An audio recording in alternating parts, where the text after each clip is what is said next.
I'm going to show you how to make fun, festive, hot cocoa. Your kids will love it. You will love it. And it's how I make my hot cocoa all the time. And I enjoy it on a nice cool evening. So let's go over all the ingredients. What do we need?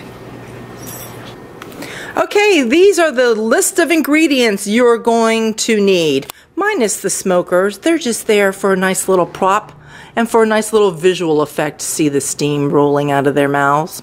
Okay, so I follow the recipe that's on the back of the Hershey Cocoa box, but I tweak it up a little bit. And so let me show you what you're going to need. You're going to need the cocoa, which I have 2 tablespoons of cocoa and 2 tablespoons of sugar in here. You're going to need a cup of milk. You're going to need a dash of salt, and you're going to need a little bit of vanilla. That's what the recipe calls for here. But I tweak it up a little bit, and I also add some espresso, just a couple little pinches of espresso. Espresso always enhances the chocolate, like if you're making chocolate cake or brownies. A lot of times people suggest to put espresso in because it does enhance the flavor.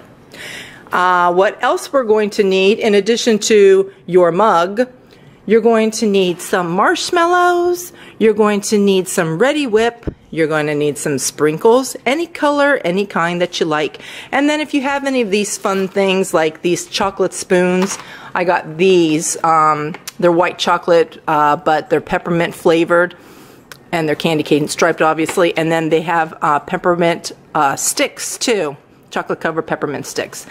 And those are just to add, you know, for the little decoration of your hot chocolate, but also you'll eat it as well. So anyhow, let's get going over at the stove. Okay, we have our pan on the stove, and we're going to add our milk.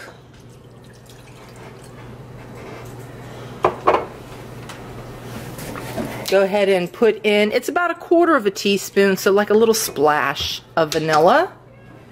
It calls for a dash or like a pinch of salt. So if you were using your fingers, obviously you just pinch some salt in there. But if you have one of these like I have, I just give it like 1/4 turn, like that. And that's a pinch of salt.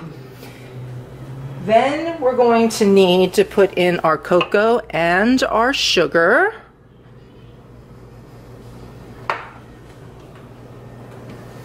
And then our espresso, I just put in 2 little pinches. 1, 2, like that.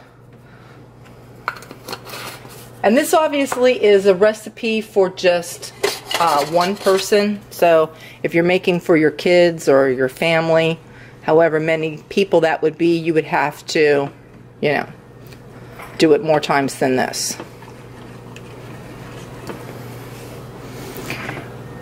When you're mixing, obviously, it's a little dry on top. You have to kind of keep stirring it down. And then what we're going to do is just leave this on the stove till it comes to the temperature that you like. If you're doing it for kids, you don't want it really hot. I wouldn't bring it to a boil or anything. Usually when you get bubbles around the sides, it's simmering, and some people take it off then, but some people like their cocoa a little bit hotter than that, so it's just up to you. So anyway, that's what we're going to wait for now, is for this to come up to the correct temperature. Okay, when you get this to the desired temperature that you want, obviously we're just going to pour it in our mug. Now some people just put marshmallows because that's what we're used to, just marshmallows. Some people like whipped cream. The thing about that is I like whipped cream too, but whipped cream always melts as soon as it hits the chocolate. So that I can have the whipped cream without it disintegrating, and also have my marshmallows, so you're getting the best of both worlds, right? So you create like a little barrier between the hot chocolate and the whipped cream. And so I just put my marshmallows in, and then we're gonna put the whipped cream on.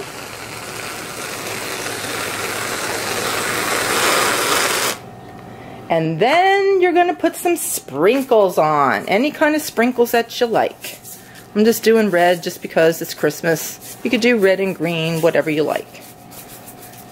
Like that.